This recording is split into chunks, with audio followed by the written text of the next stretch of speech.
뭐들 좀 쉬셨어요? 그 4대는 이렇게 유물론자들이 이 세상은 물질이라고 하는 변치 않은 실체들이 있다. 다시 말해서 네 가지 물질적 실체들이 있는데 무수히 많은 이 네 가지 물질적 실체들이 다양한 형태로 결합을 하면 다양한 사물들이 만들어진다. 그러니까 이것은 이제 모여 있으면 뭐 물건이 되고 또 흩어지면 사라지고, 많은 사람들이 불교를 그런 식으로 이해해요. 그러죠?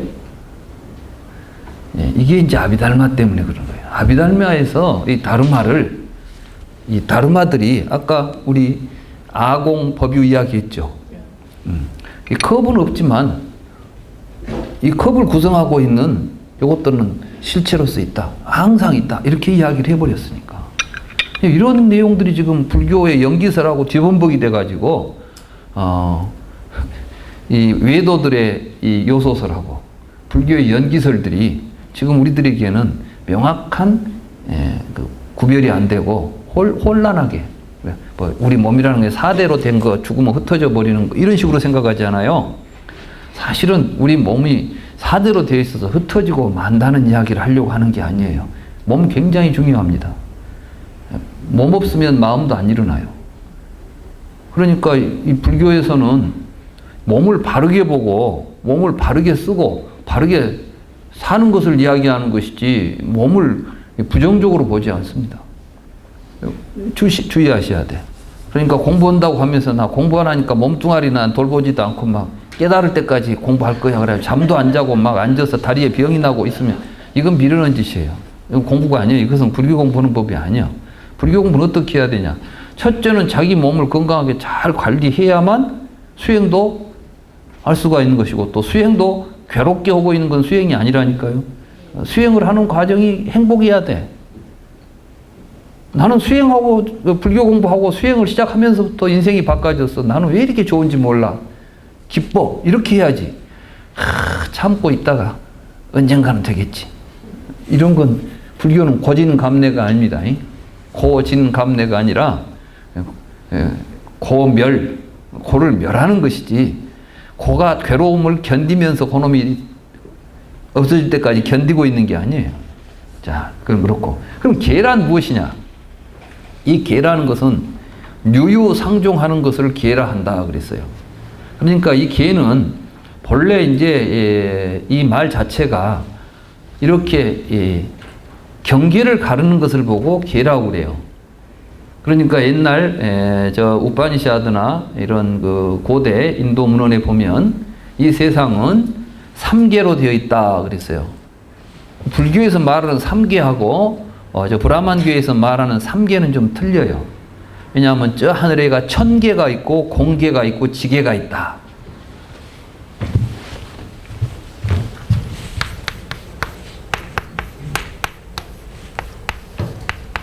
허공. 그러니까 하늘이 있고 땅이 있고 그 사이에 허공계가 있더니 이렇게 경계선이 있다는 거예요.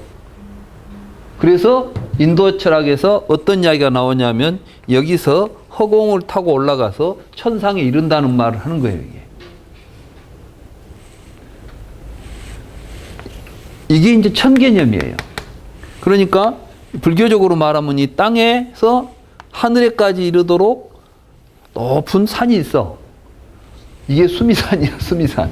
이 수미산 꼭대기에 가면은 이때부터는 천계로 가버려. 근데 여기도 천계에 해당하지만은 이것을 보고 지거천이라고 그래. 지거천. 이때 천이라는 것은 우리가 말하는 이 하늘이 아니라 천신들의 세계란 뜻이에요. 대바의 세계란 뜻이에요. 대바. 이제 이 천이 있고 땅이 있고 공이 있고, 그러니까 여기에 이런 경계선들이 보이죠. 불경에 보면은 다계경이라는 경이 있어요. 이 세상에는 많은 개들이 있다. 그러면 뭐가 많은 개들이냐? 그러면은 이제 뭐 선개와 악개, 뭐 좋은 것과 나쁜 것들을 경계. 우리는 이걸 나눌 수 있단 말이죠. 우리가 이제 나누게 되면, 예를 들자면 이렇게 말하는 거예요. 어떤 광석들을 한도로 모아가지고 이것은 광물계. 우리가 말하자면 식물계, 동물계, 이렇게 인간계 이렇게 말하죠. 이런 게 전부 계라는 뜻이에요. 그러니까 계라는 것은 어디서 원천적으로 본래 밖에가 경계선을 가지고 있는 존재들이 있겠습니까? 우리가 어떤 기준을 가지고 보면 경계선이 그어지겠습니까? 그래요. 경계선을 가지고 이 경계는 본래 이 세상에는 경계가 없어요. 다만 우리가 어떤 기준을 가지고 보면 그때 경계가 갈라지는 것이지.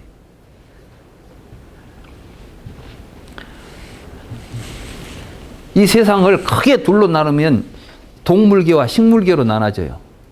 그죠? 식물계를 또 좀 나누면은 또 막 나눠지겠죠.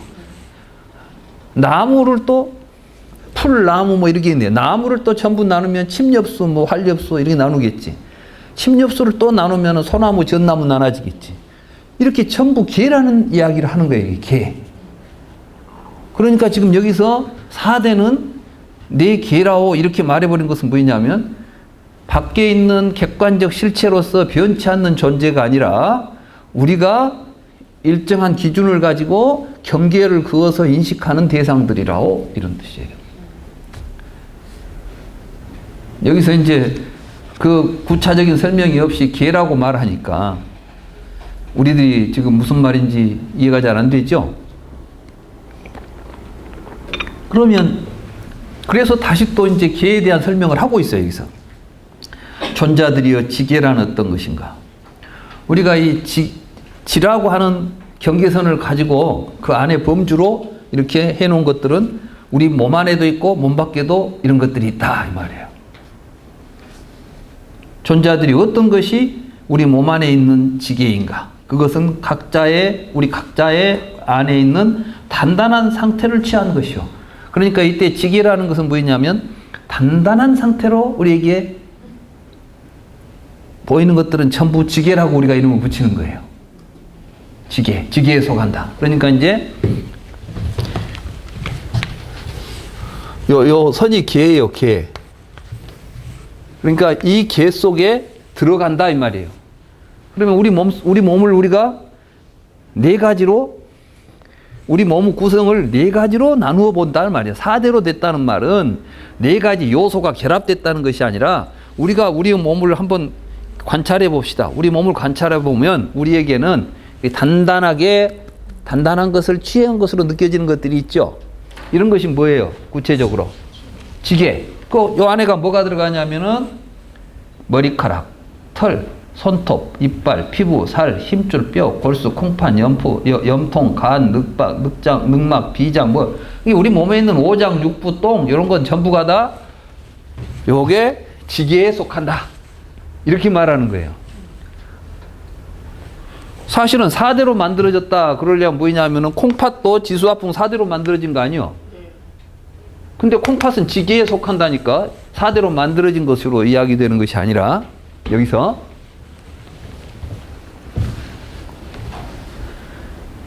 그러면 이제 이 지계, 그러니까 여러분들이 지계를 이야기할 때 그냥 관념적으로 보라는 것이 아니라 야, 사람 몸 4대로 되어 있다고 하는데 그들이 말하는 4대로 되어 있다고 하는 그 4대 가운데 이 지가 뭔가 한번 봐봐.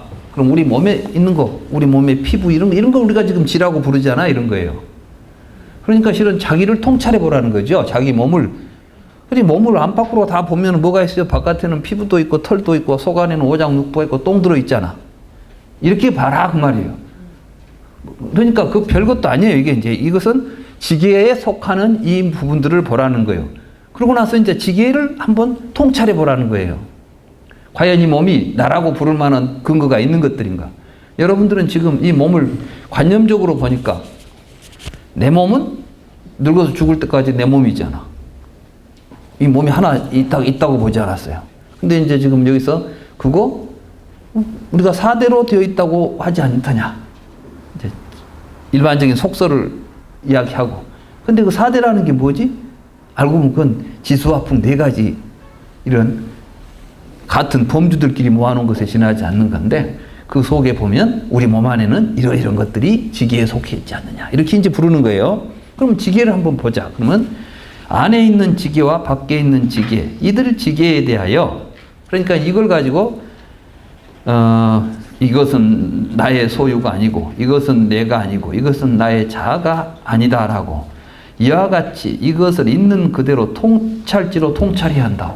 그러니까 이제 직접 보라는 거예요. 이것을 가지고 어디 여러분들 머리카락이 여러분입니까? 네. 머리카락이 자기예요? 아니요. 아니잖아. 아니 머리카락이 나라면 우리는 미용실이나 이발소 갈 수가 없지. 가면 다 잘라서 버리는데 나를 막 잘라 버리도록 하겠어요? 아니야. 그러면 털, 손톱, 이빨, 피부, 살, 뭐 콩팥. 요새는 뭐 심장도 간도 필요하면 이식 수술 하더만. 그러니까 이걸 우리가 나라고 부를 수 있는 것이 하나도 없는 거야, 이 안에가. 그죠? 그 다음에 이것은 내 것이라고 할 수도 없고 이것은 내가 아니고 이것은 나의 자아가 아니다 라고 직접 자기 몸을 자기가 직접 이렇게 통찰해 보라는 거예요. 그러니까 관념으로 보지 말고 직접 자기가 한번 체험적으로 자기 몸을 대상으로 해서 관찰하라는 겁니다. 이게 불교 공부하는 방법이에요. 그 다음에 이와 같이 이것을 있는 그대로 바른 통찰지로 통찰하고서 지계를 염려하고 지계를 마음에 두지 말아야 한다고. 이 말은 뭐냐면 이제 여러분들이 이 몸뚱아리를 갖다가 나라고 모시고 살려고 하지 말고 이것을 이제 지계를 멀리하라 근다 하니까 이제 몸을 함부로 하라는 이야기가 아니에요. 이놈 하자는 대로 하지 말라는 거야. 그러니까 이제 관리를 잘해야 돼요. 사실은 제가 이제 나이가 들면서 점점 더 느끼는 게 나이가 들수록 몸 관리에 신경을 써야 되겠구나. 제가 이제 젊어서는 뭐 운동을 이제 뭐 테니스 같은 걸 학교에서 자주 하고 하니까 별로 이렇게 몸무게 신경을 안 썼어요. 근데 몇 년 전에 어깨가 좀 안 좋아서 이제 운동을 못 해. 그러니까 뭐 먹는 것도 없는데 살이 이제 막 쪄요. 생각해 보니까 운동을 하다가 안 하니까 이게 이제 바깥으로 나갈 길이 없으니까 속에서 쌓이는 것 같아. 그래서 요즘 이제 체중이 많이 늘어서 야 이거 안 되겠다. 이때는 이제 근데 늙으면 몸이 게을러져. 그래가지고 뭐 하기 싫지 않아요. 굶떠지고 그럴수록 더욱 이제 내가 몸 시키는 대로 하지 않고 이제 내가 몸을 부려야 되겠구나. 이놈을 건강하게 해주려면 부려 먹어야 되겠더라고. 그래서 이제 그런 생각을 좀 해요. 이런 거야. 이런 걸 이제 염리라고 한다고 해서 염리를 잘못 생각하면 막 싫어해가지고 막 몸으로부터 떠난다 그러면 이제 염세주의가 된다니까. 염세주의가 되면 안 돼요. 불교는 절대로 염세주의가 아니에요. 불교같이 현실주의가 없어. 불교 현실주의는 얼마나 현실주의냐면 우리에게 내일이 없다야 그냥. 과거도 없고 미래도 없고 오직 지금 여기에 우리의 삶이 있을 뿐이다. 극초현실주의지. 그리고 이 현실을 잘 살고 있으면 과거도 좋아지고 미래도 좋아진다는 거예요. 그래요, 그러네요. 여러분이 과거가 아름다운 과거는 현재였을 때 아름답게 살았으니까 과거가 아름다운 거예요. 그러니 여러분들이 현재를 아름답게 살고 있으면 여러분들의 과거는 항상 아름다움으로 꽉 차겠죠. 현재 여러분들이 아름다운 삶을 사는 법을 알고 있다면 내일 또 그렇게 살면 돼. 그러니까 여러분들에게는 미래도 아름다운 거야. 그러니까 사실은 금강경에 과거심도 불가득이요 현재심도 미래심도 불가득이 현재심도 불가득이라고 했죠. 그게 우리 마음의 본자리예요. 이게 사실은 이게 공이에요. 공을 이야기하는 거예요. 우리는 그 자리에 살고 있어요. 그러니까 과거에 끄달리지 말고 미래에 집착하지 말고 지금 현재라는 시간도 의식하지 말고 지금 여기에 충실하고 전념하는 거예요. 이때 우리는 행복해질 수 있는 거죠. 불교는 이제 이 점을 우리에게 정확하게 깨닫도록 하는 겁니다. 근데 여기서는 지금 이 몸을 가지고 이제 몸에 붙잡혀 있으면 과거, 현재, 미래가 몸을 통해서 나타난다니까. 과거의 몸은 보면 어려서부터 지금까지가 전부 과거 몸이죠. 미래는 늙어 죽을 몸이 있잖아. 그러니까 이제 걱정스러운 거예요. 아이고, 이놈이 죽으면 어떨까. 그런 생각하지 말라는 것을 염려하라는 것이지. 그러니까 몸은 못된 놈이니까 몸을 아주 없애버리자. 그럼 어쩌자는 거예요. 이거 큰일 나지. 응? 그 염려라는 말을 잘 이해해야 됩니다. 그래서 마음에 두지 말아야 한다. 그 말은 뭐냐면 연어물을 위해서 살려고 하지 말라는 거예요. 여러분들이 몸을 위해서 살려고 하지 말라는 거예요. 몸은 부려먹어야 된다니까. 몸은 잘 부려먹으면 건강해요. 이게. 몸을 모시고 있으면 몸이 병도 생기고 이게 별 까탈을 다 부려. 근데 몸을 잘 부려먹으면 몸이 우리한테 아주 우리의 삶을 행복하게 해주는 종노릇을 잘해요. 주인으로 살려면 몸을 잘 부려먹어야 돼요. 존자들이여, 밖에 있는 수계가 요동칠 때가 있다고. 그때 밖에 있는 지게는 소실된다고. 쉽게 말해서 홍수가 나잖아요. 물이 막 휩쓸려 가버리면은 흙이 막 다 쓸려 가버리죠. 이런 이야기를 하는 거예요, 지금 여기서. 그러면 흙이라는 것이 뭐 거기 항상 붙어 있던가요? 물이 쓸고 가버리면 없어져 버리던가요? 우리가 경험해보면, 큰 산도 막 큰 홍수가 나가지고 쓸고 가버리면 자취도 없이 사라지잖아요. 그런데 이 몸뚱아리 같은 것이 온전하니 계속해서 있으리라고 우리가 하겠냐? 이 말씀이야, 지금. 그런데 이 계속 변해가는 몸을 가지고, 그래, 본래 이것은 변해가도록 되어 있는 것인데, 이걸 안 변해야 된다고 붙잡고 있으니까 늙는 것이 걱정이죠. 갈로면 가는가 보다 하고 지켜보는 거예요, 그냥. 그러니까 그때 밖에 있는 지게는 소실된다고. 존자들이여, 그래서 밖에 있는 지게는 노파만큼이나 무상한 성질과 소멸법의 성질과 쇠멸법의 성질과 변혁법의 성질이 있다는 것을 알 수가 있다고. 이때 이제 노파만큼이나 무상한 이런 표현들이 참 많이 나오더라고요, 경에. 그래서 왜 노파만큼 무상하다냐 했더니, 노파는 늙은 여자들이 이제 노인들이잖아요. 근데 사실은 젊어서는 다 예쁜 미모를 가지고 있던 분들이야. 근데 이제 늙으면 그 미모가 사라져버려. 그러니까 참 무상하다. 이런 이제 표현을 하는 거예요. 이제 인도 사람들이 쓰는 독특한 표현인 것 같아요. 그래서 이제 노파만큼이나 무상한 성질. 그러니까 변해가고 없어진다는 이야기예요. 그러니까 이 말은 뭐예요? 대가 아니다. 그 말을 하는 거죠. 우리 몸은 4대로 되어 있다고 하는데 4대가 아니라 계다. 이 계를 가만히 보고 있으면, 우리가 경험하는 이런 것들을 보고 있으면 이것은 계속 변하고 없어지고 사라져가지 않느냐. 우리 몸도 그런 것에 지나지 않지. 이렇게 말하는 것이죠. 그래서 그런데 갈망하는 마음에 의해 취해진 초로 같은 형색을 가지고, 갈망하는 마음에 의해서 취해진 초로 같은 형색이라는 것은 무엇이냐 하면, 여러분들이 12연기를 보면은 해, 취, 유, 생, 노사가 있죠. 이 가래에 의해서 취해져 가지고 오온이 존재로서 우리에게 지각되고 있는 거예요. 그러니까 이제 색수상행식 오취온이 12연기에서 보면 에, 취, 유 할 때 유는 오취온을 말하는 겁니다. 그러니까 이제 이게 연기관하고 같이 맞물려서 지금 설해지고 있는 거예요. 그래서 우리가 이 갈망에 의해서, 갈망하는 마음, 가래에 의해서 취해진 초로 같은 형색을 가지고 나라거나 내 것이라거나 내가 있다고 할 수가 있겠소. 이 점에 관해서는 아니다라고 해야 할 것이오. 이렇게 말하고 있어요. 그럼 여기 한번 참 제가 이 경을 번역하면서 초로라는 말이 나와요. 초로가 뭐죠? 네, 풀잎 끝에 달려있는 이슬이에요. 그러니까 그 인도에서도 그랬나 봐. 아침에 일어나면 풀잎 끝에 이슬이 있는데 해 뜨면 없어져 버려. 그냥 아주 조그만하게 맺혀 있어가지고 영롱하게, 뭐 우리 노래에도 있자면 풀잎 끝에 달려있는 작은 이슬방울들, 응? 이것들은 우리 몸이라는 것이 그만큼 허망하게, 그걸 우리가 붙잡고 앉아서 이것이 내 몸이다, 이것이 나다, 내 것이다, 이래야 되겠냐 이 말씀이에요. 존자들이여 수계란 어떤 것인가? 수계는 안에도 있고 밖에도 있다고. 어떤 것이 안에 있는 수계인가? 그것은 물로 상태를 취하고 있는 것입니다. 담즙, 가래, 고름, 피, 땀, 눈물, 비계, 콧물 뭐 이런 것 전부 다 여기에 속한다. 똑같이 나갑니다. 그래서 화계는 어떤 것인가? 뭐 열의 상태를 취하는 것 이런 것들.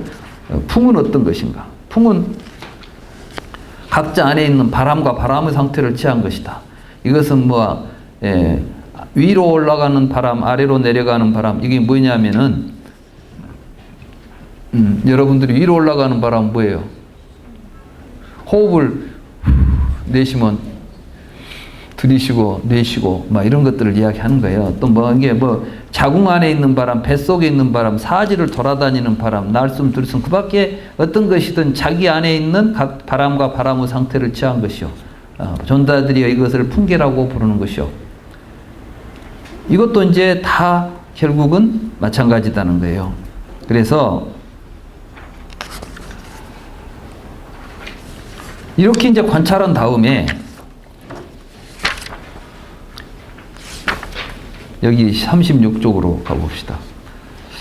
존자들이여 만약 어떤 비구를 다른 사람들이 욕하고 비난하고 괴롭히고 모욕한다면 그는 다음과 같이 통찰한다오. 나에게 발생한 청각 경험에서 생긴 이 괴로움을 느끼는 마음은 분명히 의지하고 있지 독립적으로 있지 않구나. 무엇을 의지하고 있는가? 경험을 의지하고 있구나. 이것도 이제 통찰하는 거예요. 여러분들이 누가 욕하면 기분 나쁘죠? 근데 여러분들의 감정은 여러분들의 이전의 경험을 토대로 해서 감정이 일어나요.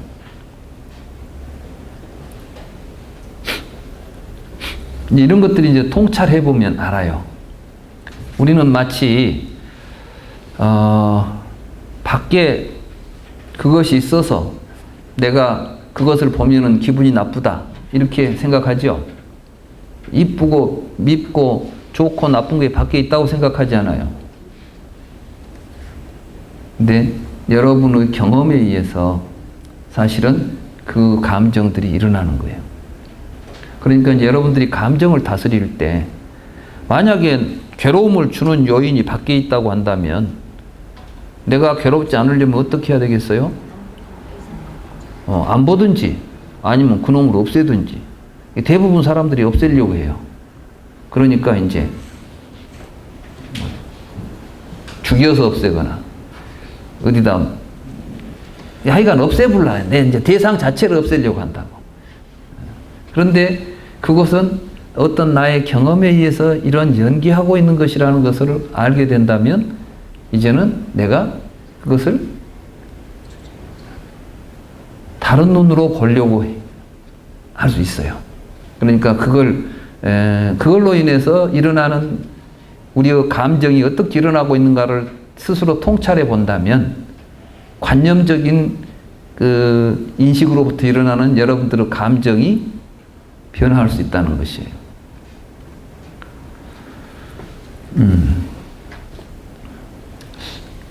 사람마다 틀리더라고. 우리가 느끼는 감정이. 서양 사람들이 제일 그 혐오스러운 거, 다시 말해서 끔찍하게 생각하는 음식이 세계 1위가 우리나라 음식이에요. 뭔지 아세요? 네? 산낙지. 산낙지가 아니라 낙지 요리 자체를. 거기다가 특히 이 산낙지를 먹는 걸 보면 거의 졸도를 해버릴 정도로 서양 사람들은 이 낙지에 대한 그 사람들은 그 낙지가 뭐 악마라고 생각하는 모양이에요. 그들에게는 악마 그러면 낙지같이 생겼어요. 악마들이 그림이. 그래가지고 이렇게 막 이 발이 여러 개 달려가지고 이게 이렇게 하면은 그냥 전에 뭐 저 007에 옥토퍼시 나왔잖아요. 예, 007에서 옥토퍼시가 나온 거 우리가 볼 때는 문어 저거 참 맛있게 생겼는데 그들이 볼 때는 그 문어 그것이 맛있는 음식이 아니라 엄청난 괴물인 거예요 지금. 그러니까 이게 달라. 그러니까 자기들은 그런 식의 경험을 해갖고 그런 식의 개념들이 형성돼 있어요. 그걸 가지고 이제 보고 있을 뿐이에요. 우리나라 사람들 어려서부터 낙지를 많이 먹어가지고 힘없을 땐 낙지가 최고야 그리고 막 먹잖아.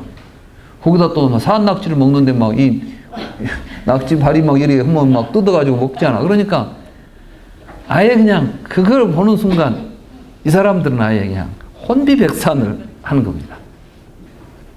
근데 낙지가 그렇게 정말 혐오스러운 음식입니까? 아니에요.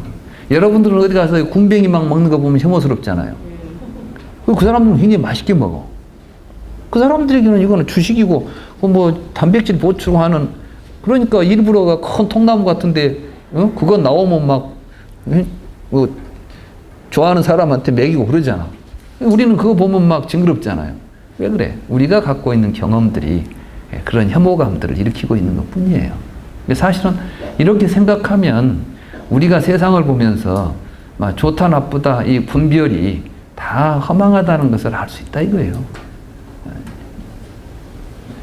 그래서 경험은 무상하다는 것을 발견하고, 느끼는 마음은 무상하다는 것을 발견하고, 생각하는 마음은 무상하다는 것을 관찰하고, 조작하는 행위는 무상하다는 것을 발견하고, 분별하는 마음은 무상하다는 것을 발견한다고. 그러니까 이게 뭐예요? 지금 오온이죠? 우리가 가지고 있는 나라고 하는 것들이 다 여러분들의 그런 감정을 나라고 취하고 있고, 여러분들의 사유 생각을 나라고 취하고 있고, 여러분들의 어떤 의지를 나라고 취하고, 의식을 나라고 취하고 있는데, 무상하다는 것을 우리가 체험해 보면 안다는 거예요. 여러분들은 마음이 안에 있어가지고 막 살고 있는 것처럼 하는데, 실제로 마음을 통찰해 보면 마음은 시시각각으로 변하고 있고, 사실은 한순간도 머물고 있지 않을 뿐더러 여러분들이 아무 생각도 안 하면 마음도 자취도 없이 사라져 버린다는 것까지도 볼 수 있어요. 있어요, 없어요? 그런데 여러분들이 관념적으로 마음의 존재를 하나 만들어 놓으면 마치 그 마음이 여러분들의 몸속에서 또 버티고 살면서 이놈이 막 보고 다닌 줄로 생각하는 거예요. 그러니까 부처님께서 말씀하신 이런 것들은 그냥 글을 보고 그런가 보다 하고 봐야 되겠습니까? 아니면 이 말씀으로 자기 자신을 비추어서 통찰해야 되겠습니까? 이걸 보고 조견이라고 그러는 거예요. 그러니까 지금 오온 조견하는 법이 지금 이 경에서 지금 잘 설해지는 겁니다. 그러니까 사실 반야심경 이야기 안 한 것 같아도 지금 우리는 어떤 대목을 하고 있냐면은 조견 오온 계공을 보고 있는 거예요, 지금. 조견 오온 계공이라는 게 구체적으로 뭐 하자는 것이냐? 이렇게 하는 것이 조견 오온 계공하는 거예요. 그럼 그 조견 오온 계공 이야기가 초기경전에 나옵니까, 안 나옵니까? 온통 그 이야기뿐이라니까. 반야심경은 바로 그 이야기를 하고 있는 거예요. 부처님께서 우리에게 가르쳐 주신 오온을 통찰하는 방법에 의해서 스스로 자기의 오온을 통찰해서 그것이 비어있다, 공이다 라는 이러한 자각이 오게 되면, 아까 사성제 가운데서 괴로움이 뭐였죠? 한마디로 말하면 오치원이라고 했잖아요. 그 괴로움의 실체인데 그것이 공화해버리면은 괴로움이 어떻게 되겠어요? 소멸되잖아요. 그러니까 반야심경이 뭐 어려운 이야기 하는 거예요. 너무나 당연한 이야기 하는 거예요. 그러면 관야심경, 오온계공하면 도일체고액은 당연하구나. 그러니까 나도 이제 내 오온에 대해서 항상 나라고 집착 안 하고 그놈을 항상 비어있다고 생각하고 초로와 같은 건 이걸 내가 나라고 붙잡고 살 필요가 없다. 이렇게 생각해 버리면 여러분 스스로 삶이 어떻게 되는가는 이제 어떻게 해야 돼요? 스스로 체험을 해야 돼. 이 책 아무리 읽어봐도 그렇게 안 돼. 여러분들이 삶 속에서 그걸 실천해야만 여러분들에게 깨달음으로 와닿겠죠. 이걸 보고 자증이라고 그래요. 자증. 스스로 증득한다. 이 경의 말씀은 결국 마지막에 가면 무슨 이야기를 하라 하냐면 스스로 자증하라고 돼 있어요. 모든 경전은 내가 스스로 검증해내야 돼요. 이 말씀이 진실인가 아닌가는 이 책 속에서는 말로는 진실이 전해질 수 없어. 해봐야 하니까. 그죠? 그래서 이제 결국 그러니까 무슨 이야기입니까, 이것은? 모든 불경은, 부처님의 말씀은 실천으로 귀결된다. 실제로 자기가 그것을 해야 된다. 그래야만 공부가 되는 것이에요. 책을 아무리 많이 보고 다녀도 그것을 한 말씀이라도 직접 해보고 자기가 자각을 하게 되면 그때부터는 확신이 생기는 거예요. 경험처럼 확실하게 자기를 확신을 주는 건 없죠. 누가 뭐라고 해도 내가 해보니까 그러더라니까. 이론이고 뭐가 아무 필요 없어요. 자기가 해봐서 되면 자기에게는 가장 큰 확신이 되는 겁니다.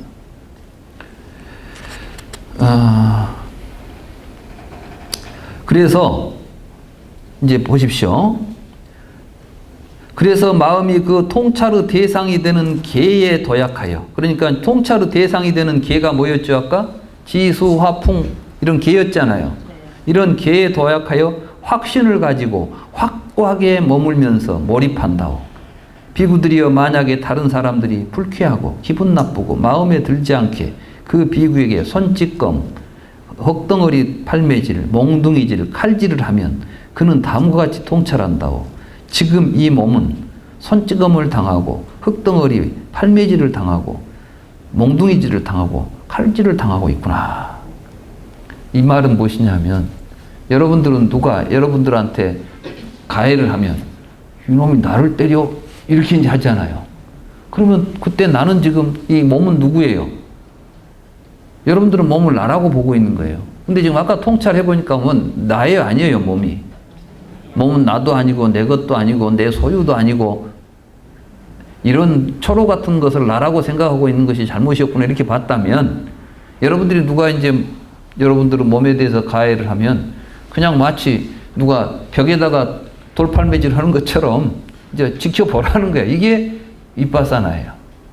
이제 보는 거예요. 이렇게 통찰하는 거죠.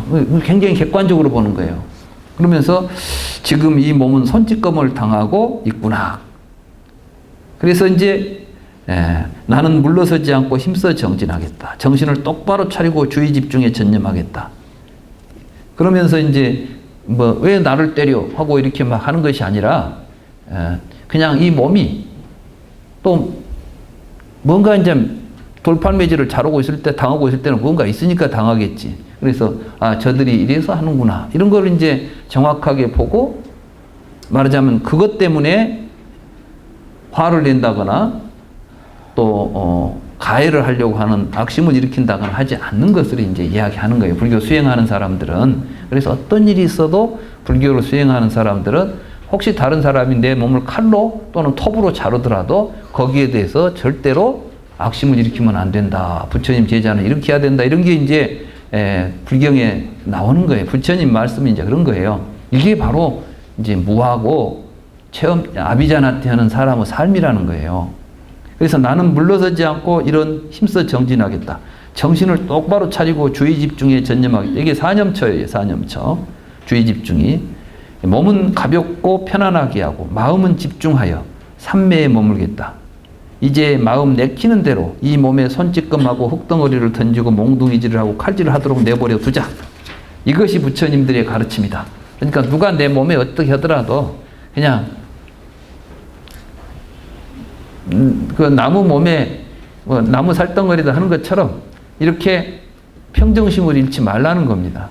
그래서 불교하는 사람들은 이런 생각을 가져라. 근데 실제로 부처님의 제자 가운데 이렇게 한 사람들이 있어요.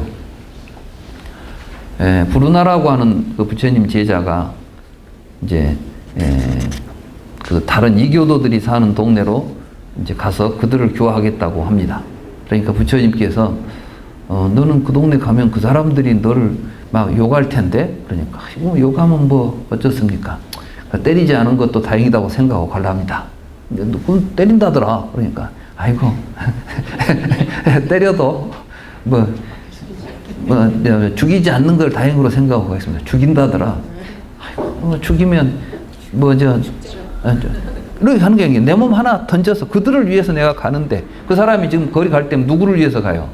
그 어리석은 사람들을 교화하기 위해서 가는데 그 사람들이 몰라보고 이교도고 왔다고 욕하고 때리고 패고 죽이고 해도 그런 것들 때문에 내가 왜 못하냐고요. 내가 할 일 있으면 하고 죽음을 두려워하지 않고 나는 정말 이 세상을 연민해서 그 사람들을 연민해서 나는 그들을 위해서 가겠습니다. 가는 거예요.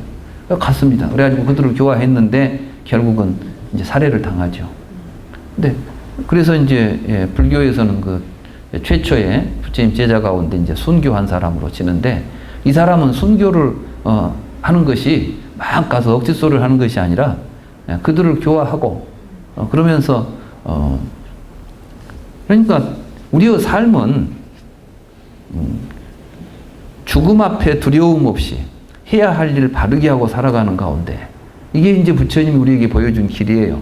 그래서 이 몸을 나라고 생각하지 않고 감정을 나라고 생각하지 않으면 누가 내 감정을 좀 상하게 한다고 해서 내가 피해를 입었다고 생각하는 것이 아니라 어리석어서 저 사람들이 저렇게 악업을 짓고 스스로 고통에 빠지는구나 이렇게 이제 바라보라는 거예요. 쉽지 않죠? 불교 쉽지 않습니다. 제대로 알고 가려고 하면. 그런데 해보면은 굉장히 자신의 삶의 변화가 온다. 이건 이제 사실입니다. 존자들이여 만약 그 비구가 이와 같이 부처님을 생각하고 가르침을 생각하고 승가를 생각해도 좋은 의지처가 되는 평정한 마음이 확립되지 않으면 그는 그로 인해서 동요하고 두려움이 생긴다고. 그래서 다음과 같이 생각한다고. 그러니까 이제 말같이 쉽지 않을 것이다 이 말씀이에요. 존자들이여 만약 그 비구가 이와 같이 부처님을 생각하고 가르침을 생각하고 승가를 생각하여 좋은 의지처가 되는 평정한 마음이 확립되면 그로 인해서 기쁨이 생긴다고. 기쁨이 있다고. 비구들이여 이 정도가 되려면 많은 수행이 필요하다고. 그러니까 이제 삼보를 생각하면서 이 모든 그런 것들을 이겨내면서 항상 마음을 평정하게 갖기까지는 쉽게 되는 일은 아니다. 공부를 많이 해야 된다 이 말씀입니다. 그래서 존자들이여 비유하면 나무 조각을 의지하고 칡농쿨을 의지하고 풀을 의지하고 진흙을 의지하여 둘러싸인 허공이 집이라는 명칭으로 불리듯이 존자들이 이와 같이 해골을 의지하고 근육을 의지하고 살을 의지하고 가죽을 의지하여 둘러싸인 허공이 형색이라는 이름으로 불린다오. 그러니까 우리가 몸이라고 하는 것은 사실은 이 허공에다가 집 지어놓은 것처럼 그 일정한 공간을 우리가 몸이라고 하고 있지만 이게 무슨 네 소유고 네 것이냐 이런 이제 생각을 하는 거예요. 그러니까 여러분들은 이제 자기 몸을 볼 때 마치 여러 가지 흙하고 나무를 얼기설기 모아가지고 만들어 놓은 집처럼 내 몸이라는 것도 살과 근육이 모여서 일시적으로 한 공간 차지하고 있는 것인데 이런 식으로 자기 몸을 관찰하라. 이게 진짜 내 몸을 보고 있는 참모습이다. 우리가 알고 있는 어떤 관념으로 자기 몸을 이해하려고 하지 마라 이런 뜻이죠. 존자들이여 예?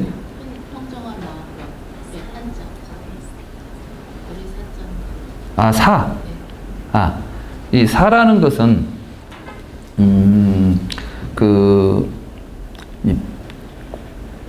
불고불락을 사라고 그래요. 불고불락. 이게 말하자면 사심이라는 말이 나와요. 그리고 이제 이 사는 어디에서 출현하냐 하면 선정의 과정에서는 색계 사선에 가면 삼선에 가면 사가 나와요. 그러니까 이제 우리가 공부를 하면서 욕계에서는 욕망에 빠져 있죠. 그래서 욕망을 충족시켜주면 즐겁다고 생각해요. 그런데 사실은 그 욕망은 끝이 없기 때문에 괴로움으로 귀착해서 이욕악 불선법하고 다시 이제 계행을 청정하게 지켜가면 이제 제2선, 초선에 도달하게 돼요. 초선의 상태에 가면은 이제 우리가 악한 짓을 하지 않고 마음이 평정해져요. 근데 아직 이때는 이제 즐거움이 있죠. 그런데 이제 2선에 들어가면 선정 속에서 나오는 즐거움이 생겨요. 3선에서는 무엇을 생각하냐 하면은 선정 속에서 즐거움을 느끼니까 자꾸 즐거움을 느끼려고 하면서 이제 거기에 집착하게 돼. 근데 그게 또 안 되면 막 괴로운 거야. 여러분들이 뭐 하다 보면 오늘은 무엇이 잘 됐는데 오늘은 무엇이 안 된다 하고 이제 수행하면서도 복잡해지잖아요. 그때 이것을 집착하니까 이것도 또한 괴로움이구나. 그래서 이제 아까는 괴로움을 버리고 즐거움을 찾으려고 했는데 즐거움도 버리니까 불고불락이 돼요. 그래서 우리가 보통 말할 때 이제 수에 고락, 불고불락 여기 말할 때 불고불락을 사라고 말하고 이 사를 우페까 이것을 이제 평정심이라고 하는 것입니다. 그러니까 이제 이것도 그러니까 결국 지금 이 경은 이렇게 쭉 이야기하고 있지만 이 경 자체가 선정 닦아가는 과정하고 연결도 있어요. 모두. 그러니까 경전에서 선정을 이야기하지 않고 있는 것처럼 보이지만 알고 보면 단계 이야기들은 전부 다 선정하고 관계해서 이야기가 됩니다. 그러니까 불교 수행은 경전 없이 공부하면 혼자 앉아서 이상한 망상 피우기가 좋고 딱 경전을 보면서 자, 이런 식으로 해서 내 마음에 이제 이 사심을 얻게 되면 그야말로 누가 내 몸에 칼을 대도 마음은 조금도 움직이지 않고 흔들리지 않는 이 정도가 되려고 한다면은 이게 보통 수행 가지고는 안 되죠. 그러니까 이제 수행이 깊은 분들은 무엇을 봐도 두려움도 없고 놀람도 없고 이렇게 마음이 항상 명경지수처럼 고요하고 편안하고 이런 이제 그때 뭐냐면 몸은 경안하라고 해요.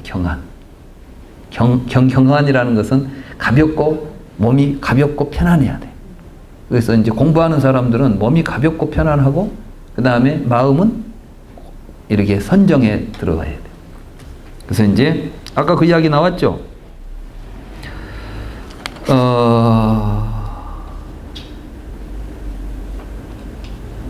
어디 들어? 사 이야기 했죠.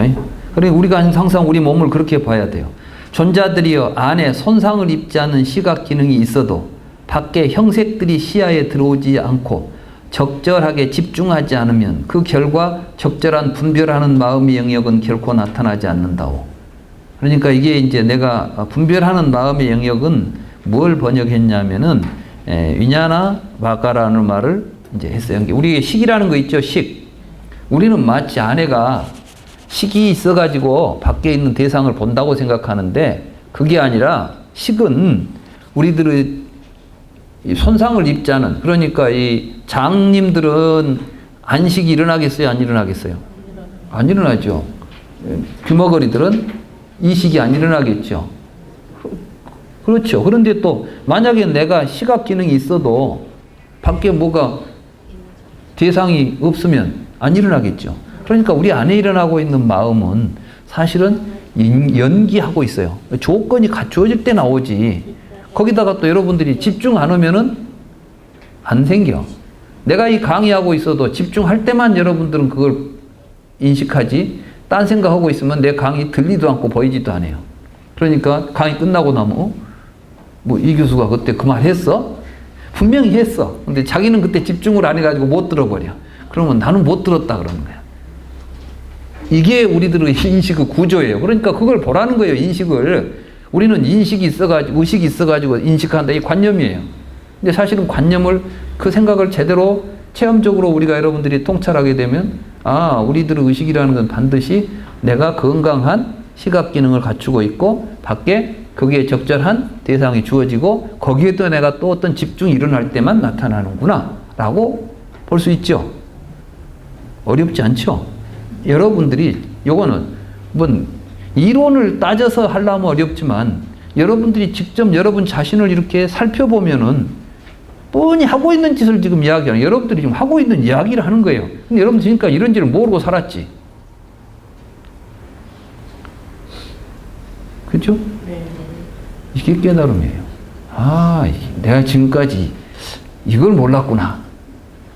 그러니까 진실을 깨닫는 거예요. 불교는.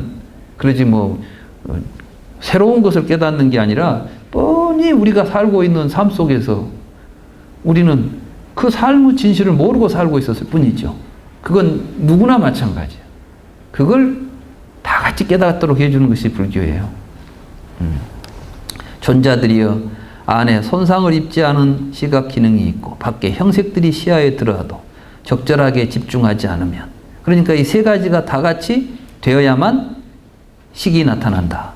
그렇게 형성된 형색은 색취원에 모이고 느끼는 마음은 수취원에 수집되고 생각하는 마음은 상취원에 모이고 형성된 조각들은 조작하는 행위들은 행취원에 모이고 그렇게 형성된 분별하는 마음은 식취원에 모인다고. 이것이 뭐냐면 집성제예요. 집성제. 그러니까 이제 고집멸도 있었죠. 지금 사성제 성찰한 겁니다. 처음 이야기가 사성제 이야기가 나왔죠. 사성제는 이렇게 여러분들이 직접 체험적으로 사성제를 깨달아가는 거예요. 뭐가 괴로움이었냐? 오치원이 괴로움이었다. 오치원은 4대로 돼 있다고, 4대로 되고 뭐 이제 이야기가 나왔죠. 지수화풍으로 되고 뭐 촉을 통해서 나타나고 수상사가 다 나타났잖아요. 이런 것들이 나타난 것들이 이제 어디로 모여요? 취원이라고 하는 하나의 덩어리가 되어 간다는 거예요. 그래서 오치원이 형성된다는 것입니다. 그는 참으로 이들 오치원은 이와 같이 모이고 집합되고 결합된다라고 통찰하여 한다고. 이것은 그러니까 이론입니까? 여러분 스스로가 보면 여러분들 마음속에서 경험들이 모여가지고 여러분의 경험을 형성한다 이런 이야기가 되는 것이죠. 잘 생각해 보세요. 내가 비유로 많이 들었죠. 자라보고 놀란 놈은 소뚜껑 보고 놀란다니까. 왜? 수치원에 모여 있어 그게. 그러니까 사실은 요즘 현대에 이 이야기를 현대 인지과학자들은 어떻게 이야기하냐면 우리의 마음은 경험이 체화된다라고 이야기하고 있어요. 그러니까 마음이란 놈이 속에 있는 게 아니라 우리들의 경험이 모여가지고 어떤 덩어리처럼 작용하는 기능을 갖게 되는 거예요. 그러니까 여러분들의 경험은 사실은 다음 경험을 할 때 앞에 경험이 마음으로 작용하는 거예요. 근데 이건 계속해서 변하겠죠. 그래서 무상하다고 하는 겁니다. 그렇기 때문에 이 마음을 여러분들이 정견을 가지고 바르게 쓰면은 이 마음의 구조가 바르게 형성되는 것이죠. 불교는 이렇게 하자는 거예요. 그런 것이 덩어리가 트라우마로 돼가지고 자꾸 그런 쪽으로 가려고 하는 경향을 끊을 수 있는 거는 계속 통찰을 해야 되는 거예요. 그렇죠. 이제 알아야 돼. 뭐냐면 이것은 무상하다. 이것은 옛날의 경험 때문에 나타났지 사실이 아니다라고 자꾸 자각을 해주는 거예요. 그래서 아까 무상하다, 공이다 그랬죠. 그러니까 공이다는 사실을 정확하게 보게 되면은 트라우마는 사라지는 거예요. 근데 그것이 쉽지 않다는 이야기를 했죠. 그렇게까지 되기에는 시간이 걸리는 것이다. 그러니까 이제 불교 공부를 사실은 그래서 이제 우리 주변에 일어나고 있는 여러 가지 뭐 불교 이제 뭐 명상이라거나 뭐 심리 치료 있잖아요. 그 어떤 이론도 완전한 게 없어요. 근데 참 보면 프로이트의 이론 붙어서 우리는 막 어디 뭐 정신과학자 뭐 프로이트의 정신분석 하면 뭐 대단한 것 같죠? 다 가설이야. 이렇게 한번 해보고 저렇게 한번 해보고 조금 효과가 있으면 괜찮아. 그러니까 그런 대로 쓰는 거야. 그런데 완전하지는 못해요. 근데 이것은 이제 스스로 여러분들이 가설로서 한 게 아니에요. 프로이트조차도 사실은 산자나띠에 기초해서 이론들을 만들었다면 이제 부처님은 어떤 이론도 배제하고 스스로 자기의 체험을 통찰해서 자기 내면을 들여다본 거예요. 프로이트가 한 건 꿈 해석을 했어요. 꿈꾸는 현상이 이상하다. 왜 우리는 꿈을 꿀까? 분명히 의식 이외에 우리가 현실적으로 활동하는 의식 이외에 잠자고 있는 의식이 있을 것이다. 그러니까 잠속에서 뭐가 나오잖아요. 현실이 아닌 것이 있다. 이것이 정신병하고 뭐 관계가 있지 않을까. 그래서 이제 꿈의 해석을 하고 막 해서 책을 쓴 거예요.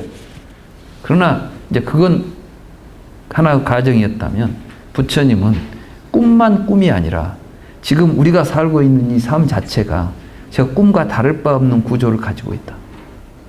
그걸 깨달은 거예요. 그러니까 현실의 의식 분석을 통해서 꿈이라고 하는 무의식을 이야기하는 게 아니라 현실의 의식을 통해서 그 실상을 드러내버렸기 때문에 아마 이제 이 불교 수행을 제대로 불교를 이해하고 거기에 기초해서 생활하면 트라우마는 사라집니다. 그건 내가 경험해서 알아요. 나에게는 내 어려서 내 체험이 굉장히 복잡해요. 근데 사실은 내가 불교 공부하면서 그 모든 걸 이제 나 나름대로 극복을 했어요. 거기에 내가 이제 휩쓸리지 않고 내 마음을 항상 평정하게 가질 수 있다고 이제 이런 힘들은 불교 공부를 통해서 얻었어요. 그렇기 때문에 정말 불교를 바르게 이해하고 그걸 지금 여기 한 이야기를 그대로만 잘 실천하면 누구나 다 고통으로부터 벗어날 수 있습니다. 이게 부처님 가르침이에요. 그래서 그 이야기가 나오잖아요. 이제 세존께서는 연기를 보는 자는 법을 보고 법을 보는 자는 연기를 본다고 말씀하셨어요. 이게 연기법이에요, 말하자면.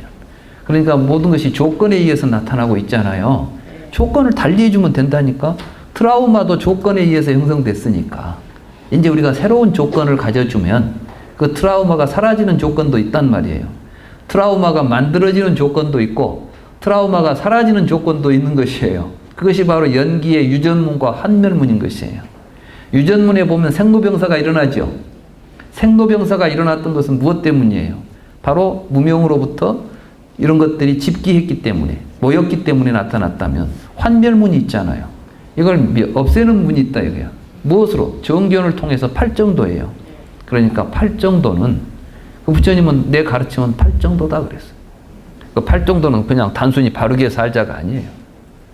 이렇게 깊은 의미를 가지고 연기를 통찰했을 때 정견이라는 것이 이런 걸 의미해요.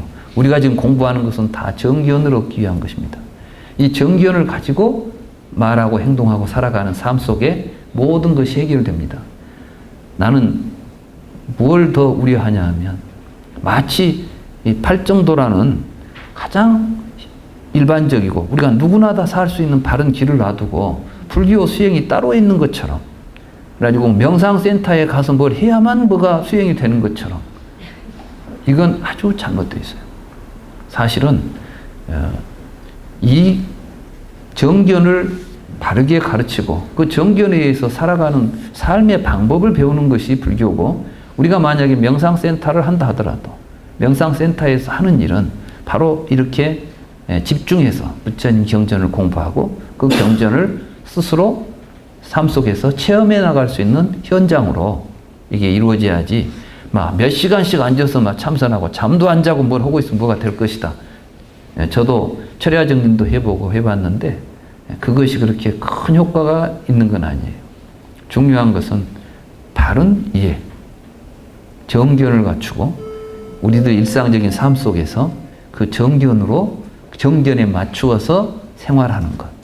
그러니까 바른 생활이 곧 가장 중요한 명상이고 수행이다. 이렇게 생각하셔야 될 것입니다. 그래서 이제 세종께서는 연기를 보는 자는 법을 보고 법을 보는 자는 연기를 본다고 말씀하셨어. 그런데 이들 오천은 연기한 것들이라오.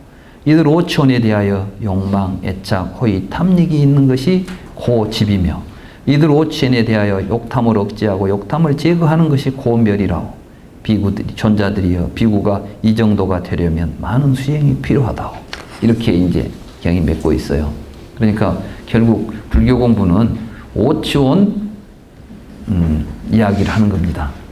오치원은 다른 말로 말하면 우리가 나라고 취하고 있는 헛된 아상입니다. 이 헛된 아상을 어떻게 잘 다스리고 진실한 삶을 찾아낼 것인가. 이게 이제 불교의 목적이죠. 그걸 반야심경이 단적으로 잘 보여주고 있다. 그래서 이제 반야심경 강의는 이제 그러한 관점에서 진행이 될 것입니다. 오늘 강의는 여기까지 하겠습니다.